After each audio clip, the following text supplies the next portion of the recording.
Hello everyone, welcome back. It is nice to have you here. Today we're going to be talking about the ego.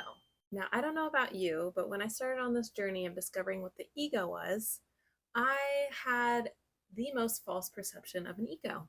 I thought it was this man that had a head too big to fit into the doors that he's walking through. He just thought everyone was below him, he's better than everyone else, and oh, look at that hotshot. He thinks that he's a god and us down here are just peasants.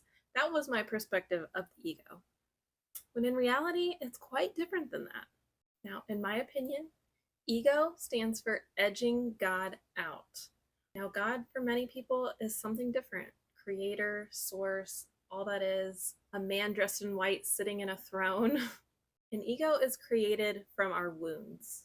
It blocks our connection to our soul and makes us forget our universal oneness. And even further, it makes us feel like we're alone and puts us in fear. Now, the ego is closely related to the inner child that we all have. And now I just want to explain the correlation of our inner child and our ego. Our inner child is our wounded self. And yes, everyone has one, and it doesn't mean that you had a dysfunctional childhood. Our inner child is essentially stories of emotional experiences that we've developed as children, and they're tied to wounds. So that's the inner child. Now let's go on to the ego. Your ego intends to protect your inner child, but it eventually leads you to being stuck.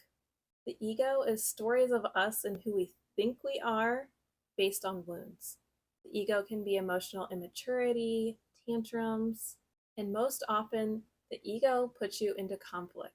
Now, how can you identify when your ego is presenting? Your ego will ultimately lead you to being in a heightened emotional state. Most of your sentences will be starting with I am. You'll be feeling defensive and offended easily. You'll be reacting instead of responding.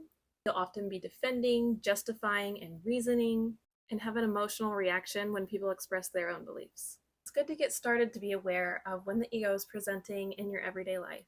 It helps us get more in touch with our intuition and to dig further into the emotional responses we're having daily. Just think about how many times per day you're having an emotional reaction that you're completely unaware of. This is the ego. Now I just want to go a little bit into what common ego stories are. These stories have often been formed because of your inner child experiences, and in turn you've formed limiting beliefs that make you feel as though certain things are just the way that they are due to the experiences you've had in your life. Ego story 1, I am not worthy of love, a successful career, a fantastic relationship. You could fill in the blank with anything you're experiencing. Ego story 2, other people are better at blank than I am. Ego story 3, I should be further along in career, healing, finance. Again, could be anything. Ego story 4, I'm not lovable with all of this baggage. And ego story 5, I'm not as attractive as other women my age. Now again, these are just a few examples, but this is just to help you become more aware of what ego stories you have within your own mind. And just as a reminder, your ego stories are not facts.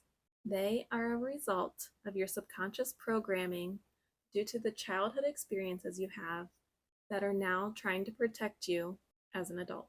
I hope this video helped explain a little bit more of what the ego is. I know we can still go into it a lot more deeply, but let me know if this helped you in some way, and I'll talk to you soon.